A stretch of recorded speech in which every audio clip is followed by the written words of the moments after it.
All right, live streamers, we are live from an undisclosed location. Only because we're embarrassed about it. I can say Crescent City, that's fine. So tonight we have Derrick Jensen, to my right, and he's a philosopher, teacher, radical activist, and writer of numerous books. It's going to be 23 soon? That's what you said.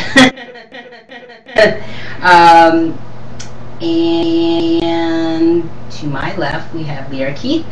She's a author of 2 novels, Small Farmer and Radical Feminist Activist, and she's just written The Vegetarian Myth, which I'm reading. She loves. She's frothing at the mouth. Yeah, I am. Some books I have here, Language Older Than Words, one of my favorites that turned me on to Derrick. Deep Green Resistance, which we're going to be borrowing from this evening. And What We Leave Behind. These are a few of the books out there. So, let's begin. Doing some brainstorming earlier to come up with some questions, and we obviously want to try to focus on the movement itself and how what you guys believe and think kind of correlates with that. And from what we can tell from what we've read and what we've seen in interviews and stuff, that you both are supporters of this movement. Is that a correct statement? Sure. You don't want to assume. Yeah, exactly. So, any uprising is a good uprising at this point. So, and so, what about the movement coincides with your beliefs and your goals? That you can think of.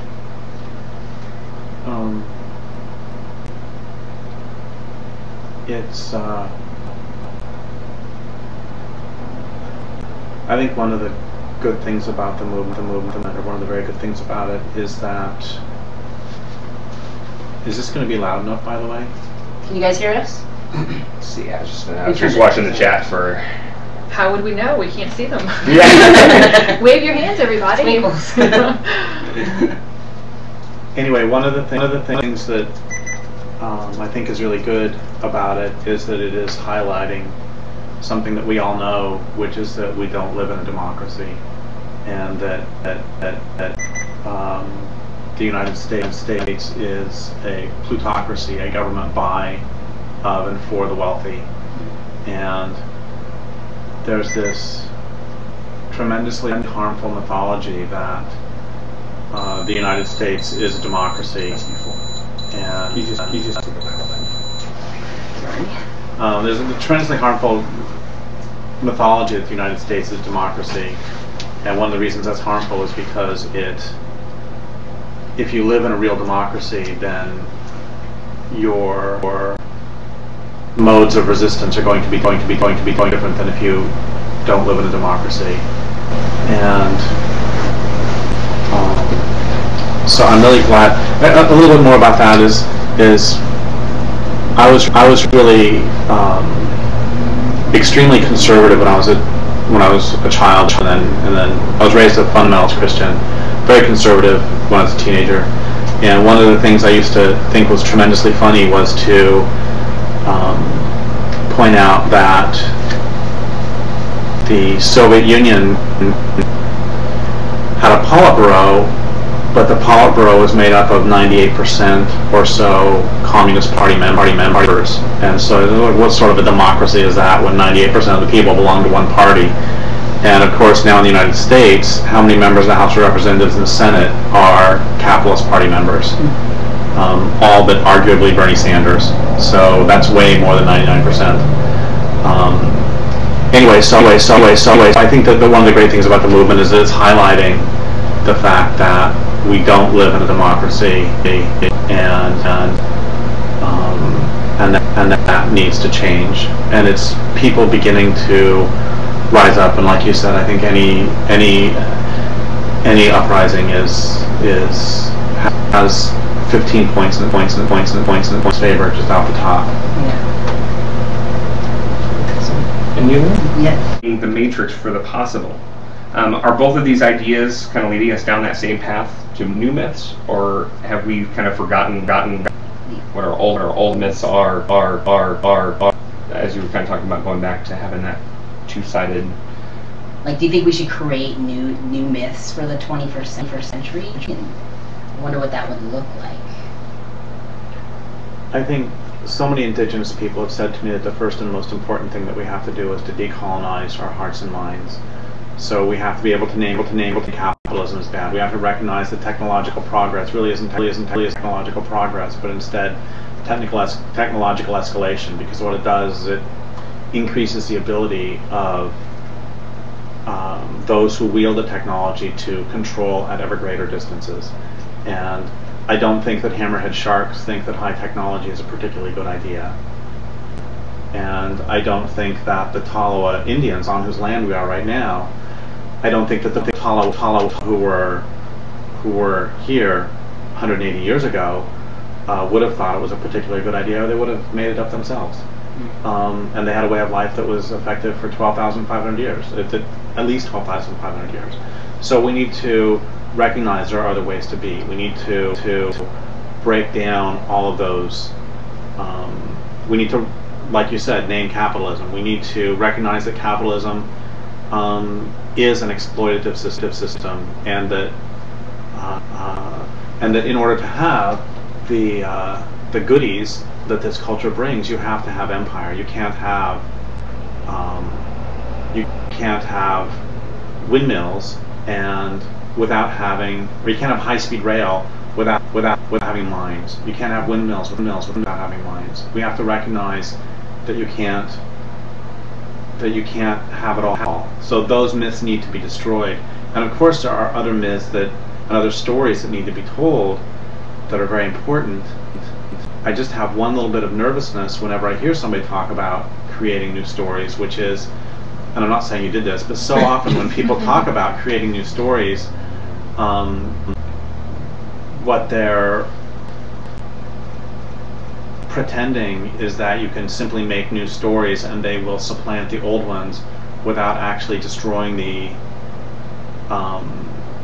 infrastructure that allows those in power to maintain their power. If we can all come up with these wonderful, beautiful, sustainable, egalitarian stories, as long as those in power still have an oil economy and still have guns and tanks and airplanes and prisons, our new stories are not sufficient. The Tolowa had wonderful stories of sustainability, wonderful stories that taught them how to live sustainably, and they were slaughtered. And there are still Tolowa. I don't mean to speak of them in the past tense. The point is that telling new stories are absolutely, it's necessary but not sufficient, as the logicians say. And how that relates back to Occupy, I think, or one of the ways it relates back, is I think that, once again, we need to tell new stories we need to tell stories where democracy where what we call democracy isn't actually a plutocracy.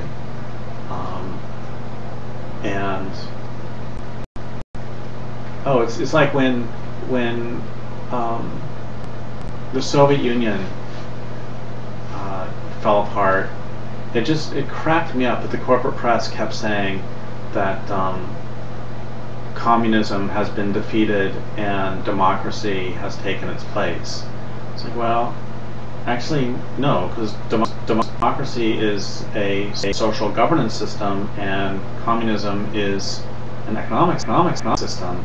And what happened was that communism, well, we'll talk about that in a second, communism was disbanded. I mean, communism fell apart there and was replaced by capitalism. So they did a really sneaky thing, which is to replace capitalism with democracy. And I mean, to replace the word. But I also just want to say that actually the Soviet Union wasn't really communism anyway. It was a different form of state-sponsored capitalism. It's just with a different form of command economy, frankly, where the Supreme Soviet was making decisions in one case, and here the ExxonMobil and BP and AIG et al. Are making decisions. Well, there's basically 400 people who control the world economy. I mean, it's ridiculous to pretend this isn't, you know, the kind of hierarchy that it actually is. Right. Yeah, I think about this a lot in terms of kings. That, you know, the monarch. I mean, it's still fundamentally the same as it was 800 years ago. With you have kings. Only now the kings are ExxonMobil, Right. and or factions. You know, that would be what is it, the who was it in the War of the Roses was. I don't know, somebody's got to know some history. But anyway, back then you'd have the Tudors and the Stuarts. Yeah. So instead of the Tudors and the Stuarts, now you've got the banking sector fighting against the clothing sector or something, and they're still, and it's all very familial. I mean, the Koch brothers, for crying out loud. Don't get me started on them. Or the Bushes, you know, the Bushes, the Kennedys. I mean, these are The Rockefellers. the Rockefellers. And I'm not saying this in terms of, you know, some big conspiracy. I'm just saying that there are these family lineages where power is passed on from generation to generation. And the other thing I want to mention, as long as I use the C word for conspiracy, is I really like what my friend George Draffin says, which is you don't have to have a conspiracy when everybody thinks the same. So when when the society is rewarding the accumulation of power, and when you have people who are power mad, you're going to have them behaving in power mad ways that accumulate power. So I've kind of wandered way off the question. Because you teach people how to treat you, so it's the same kind of thing. We've allowed it to take place and to continue. Yeah, absolutely. And in all of those changes, kind of going along with it, Occupy right now is trying to stay a leaderless movement, is what they say. They don't want any leaders.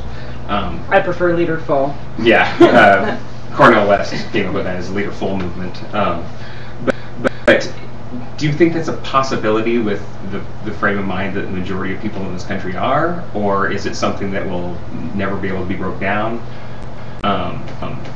If you think it can be, how can we teach people to let go of that we have to have that one guy in charge mentality? So much fear of change in our society, and especially when you want to change anything that's taken place over the last 100 years. So I feel like my generation really holds on to the last 100 years as this is all facts, and everything that happened before that and everything else is kind of like, nah, well, those people were not very intelligent. Like, and you talk about taking away capitalism. You talk about you tell a small businessman that you want to end capitalism, and they spaz out. And how do you kind of get past that fear of change and Yeah. The whole leader thing, leaderless idea is confusing for me. I don't know if it's possible. I mean, if it's possible, how can that be? Well, a couple things. One is that I've always been really big on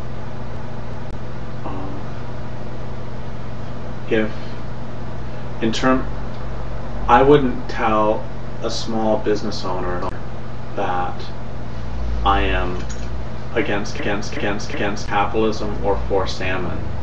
Not the first thing. The first thing I would say to them is, wow, how is your business doing now that Walmart moved in next door? Yeah. So I think that we can have the discussion with a small business owner a bit down the road, because the first thing is to recognize, it's like I was just talking to a friend of mine today who, it's one of those deals where, you know, in some ways I'm very, very far to the left and he's very, very far to the right, and then we end up coming back together in many ways because we both hate big corporations